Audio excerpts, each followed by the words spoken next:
오늘은 요양원의 실제 모습을 다룬 이야기로서 다소 충격적일 수 있습니다. 이번 이야기를 끝까지 들어보신 분들 중에는 이건 거짓말이 분명해. 라고 생각하실 분들도 충분히 계실 거라는 생각이 듭니다. 그러나 괜찮습니다. 아직까지는 현실을 외면하고 싶으신 분들은 시청하지 않으시길 권장드립니다. 현실을 마주하고 진실에 당당히 대비하는 용기를 가지고 계신 분들만 끝까지 시청해 주시길 바랍니다.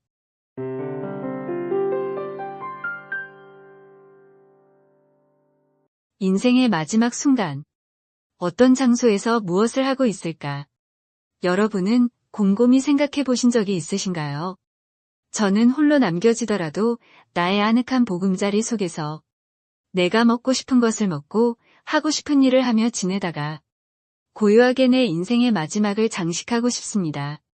큰 욕심 없는 작은 바램 같아 보이지만 사실은 이렇게 마지막을 장식할 수 있다는 것은 큰 축복이자 버거운 현실이라는 생각이 들었습니다.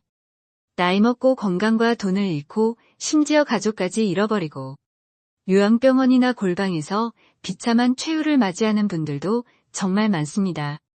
사람으로 태어나 누구나 나이는 먹어가고 누구든 자신의 인생을 마감해야 하는 때가 오기 마련입니다. 적어도 그날이 오기 전까지는 즐겁고 자유로운 인생을 살다 가야 하지 않을까요? 그래서 오늘 이야기의 주제를 요양병원과 요양원으로 정한 이유가 있습니다. 얼마 전에 지인으로부터 들은 이야기가 제 머릿속을 끊임없이 헤집고 다녀 참 괴로웠습니다. 이야기를 전한 지인은 방문의 문고리를 고치는 일을 하고 있습니다. 그러다 보니 여러 장소에서 참으로 다양한 사람들을 만나게 되는데요. 그분께서 요양병원에 문고리를 고치러 갔다가 실제로 겪은 아주 충격적인 이야기를 들려드릴까 합니다. 약 2주 전 박 씨는 지방에 있는 요양병원으로 출장을 갔습니다. 병원 안에 있는 환자 병동의 문고리가 고장났다는 수리 의뢰를 받고 온 것인데 직접 가서 살펴보니 문고리가 고장난 게 아니라 문 자체가 산산조각이 나서 부서져 있었습니다. 박 씨는 놀란 마음에 옆에 지켜보던 간호사에게 물었습니다. 아니, 어쩌다 문이 이렇게 된 겁니까? 아, 그냥 별일 아니에요. 어쩌다 보니 이렇게 됐네요. 오늘 안으로는 고칠 수 있는 건가요? 그녀는 별일 아니라는 듯 대답하였습니다. 이게 완전히 파손돼서 문 자체를 교체하셔야 합니다. 오늘은 수치를 재고 다음번에 방문해서 고칠 수 있겠네요. 3일 뒤 방문 수리를 할 수 있을 거라고 답변하던 중 병원 안쪽에서 우당탕 소리와 함께 비명소리가 들렸습니다. 아이고, 무슨 일이 있으신 것 같은데요. 잠시만 기다려주세요. 박 씨가 안쪽을 힐끔힐끔 쳐다보며 말하자 직원은 얼굴이 파랗게 질려 잠시만 기다려달라는 말과 함께 사라져버렸습니다. 조금의 시간이 지난 뒤 간호사가 나타나 이렇게 말했습니다. 저 혹시 여기 문 말고 다른 문도 부탁드려도 괜찮을까요? 옆 병동에 있는 문이 또 고장났나 봐요. 직원을 따라 옆 병동으로 향한 박 씨는 심하게 부서져 있는 또 다른 문을 보고 의아해했습니다. 경첩은 뜯겨 있고 문고리는 간신히 매달려 있었습니다. 이 모습을 본 간호사는 머뭇거리며 말했습니다. 사실은 여기 계신 할머니께서 자꾸만 문을 부서뜨리시네요. 네, 아직 기력이 참 좋으신가 봐요. 그러게 말이에요. 아마 의자로 내려치셨나 봐요. 박 씨가 병실 안을 들여다보았지만 할머니는 보이지 않았습니다. 이렇게 손상이 심한 부분은 제가 고칠 수는 없고 첫 번째 부탁하신 문 고치면서 일단 경첩 부분만 교체해 드릴게요. 그리고 나서 3일 뒤 박 씨는 수리를 마무리하기 위해 다시 요양병원을 방문하였습니다. 문고리를 교체하려고 병실 문 앞에 선 순간 박 씨는 문을 고장 내뜨린 할머니를 마주하였습니다. 할머니는 침대볼을 개고 자신의 짐을 정리하고 있었습니다. 오늘이라도 퇴원을 할 것 같은 모습이었답니다. 그런데 할머니는 아직 정리하지 못한 자신의 짐을 꼭 끌어안은 채로 침대에 멍하니 앉아 계셨답니다. 순간 할머니와 눈이 힐끔 마주친 박 씨는 그저 하던 일에 다시 눈을 돌렸습니다. 그때 할머니가 박 씨에게 말을 걸었습니다. 어차피 고쳐봐야 소용없소. 내가 또 뜯어버릴 거니까. 박 씨는 싸늘한 표정으로 말하는 할머니가 무서웠다고 합니다. 아무래도 장소가 장소인지라 할머니가 갑자기 해코지라도 할까봐 겁이 날 수밖에요. 애써 못 들은 척 다시 작업에 집중하던 박 씨에게 할머니는 또 다시 이렇게 말했습니다. 어이 아재요. 여가 이름은 병원인데 이상하게 살려고 오는 곳이 아니라 죽으려 오는 곳이랍디다. 순간 온몸에 소름이 돋은 박 씨는 고개를 천천히 돌려 할머니를 바라보았습니다. 내가 다리가 불편한데 자꾸 밧줄로 다리를 묶어 놓는답니다. 놀란 박 씨가 황급히 할머니의 다리를 쳐다보았는데 묶어놨다는 밧줄은 보이지 않았습니다. 안도의 한숨을 쉰 박 씨는 할머니가 치매가 있으신가 보다 생각하였습니다. 하긴 우리 아들 놈도 안 믿는데? 아재는 당연히 못 믿겠지요. 다리를 묶어놓고 약도 먹이는데 뭐에 좋은 약인지는 모르겠네요. 계속되는 할머니의 이상한 언변에 박 씨는 적당히 대꾸하는 신용을 하며 대답하였습니다. 곧 우리 아들이 데리러 올 거라니까? 좋으시겠네요. 빨리 퇴원하시고 건강하세요. 대답을 마친 박 씨는 서둘러 수리를 마무리하고 정문으로 되돌아 나왔습니다. 그리고 병원 정문에 있는 병실 문을 수리하던 와중에 또 한 번 시끄러운 소리가 들려 고개를 들고 쳐다보니 병원 복도 쪽에서 아까 마주하던 할머니가 고함을 치며 뛰어나오는 게 아니겠어요. 이놈들아 문 열어. 내보내줘. 이 나쁜 놈들아. 할머니는 목에 핏줄이 붉어지도록 악을 쓰며 문을 향해 달려들었습니다. 박 씨가 고쳤던 문을 의자로 쾅쾅 내리치고 몸으로 부딪히며 발작 같은 행동을 하였습니다. 곧바로 직원들이 달려와 할머니를 붙들고 제압하였습니다. 이때 박 씨는 등골에 서늘한 식은땀이 흘렀다고 합니다. 정신을 차린 박 씨는 수리를 맡긴 옆에 있던 간호사에게 물었습니다. 저 할머니는 치매가 심하신가 보네요. 아니요, 치매는 없으신데 가끔 저렇게 행패를 부리신답니다. 아니, 치매가 없으시다고요.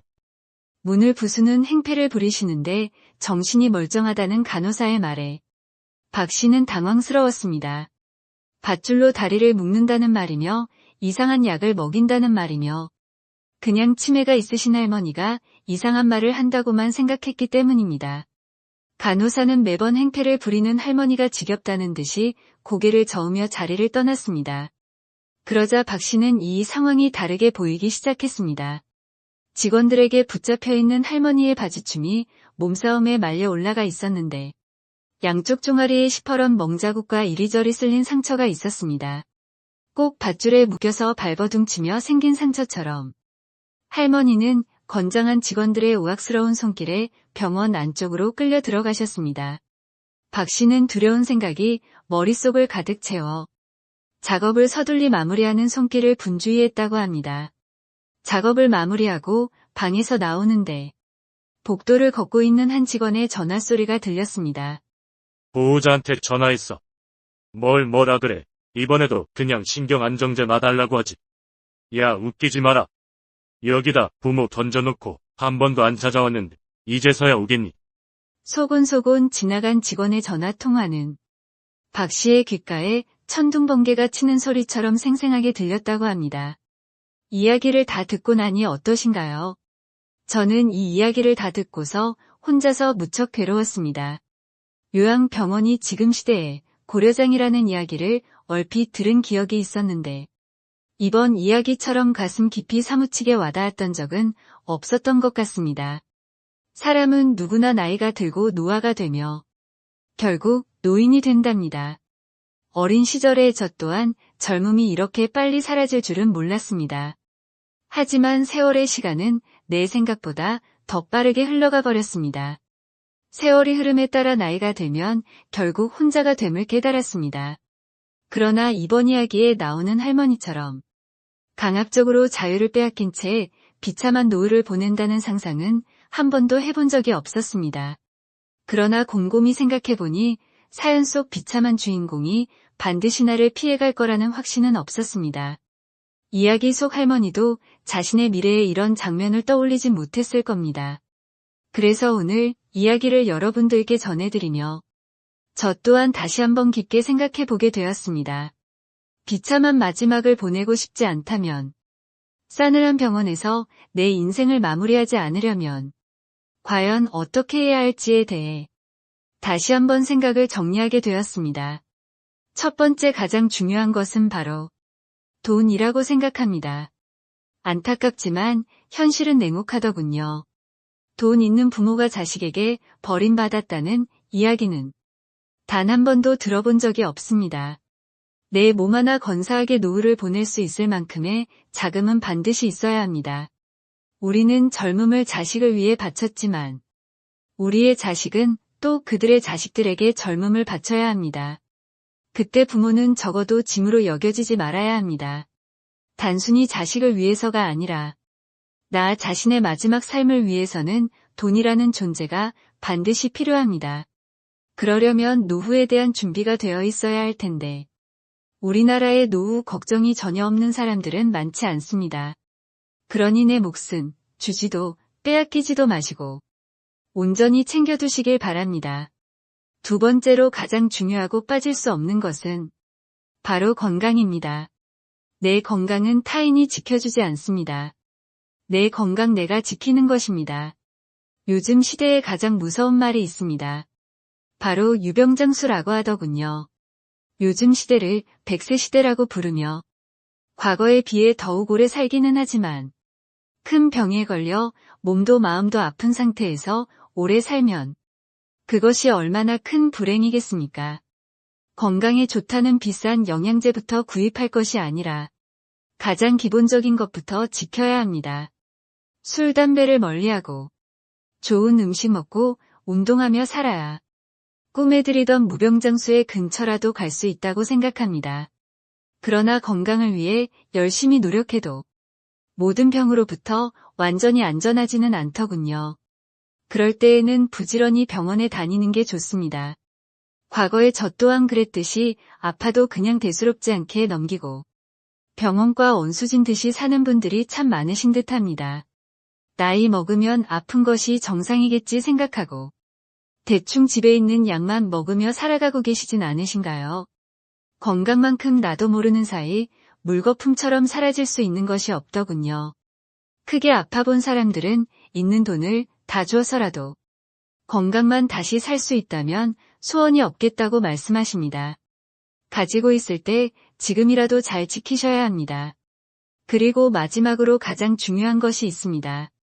바로 나이 들어 혼자서도 잘 지내는 방법을 반드시 찾으셔야 합니다.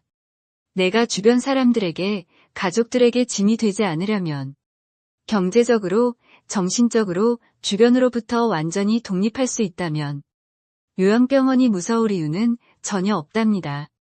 나이를 먹어갈수록 외롭기 때문에 일부러라도 사람을 더 만나야 한다고 생각할 수 있지만 나이 들수록 주변 사람이 줄어드는 것은 아주 자연스러운 현상이며 그렇기 때문에 혼자서도 잘 지내는 법을 아는 것이 먼저라고 생각됩니다. 저 또한 오늘 들려드린 할머니 이야기 속 아들을 향한 애착의 마음이 이해가 가면서도 마음이 많이 아팠습니다. 요양병원이라는 곳에 스스로 들어가는 사람이 몇 명이나 될까요?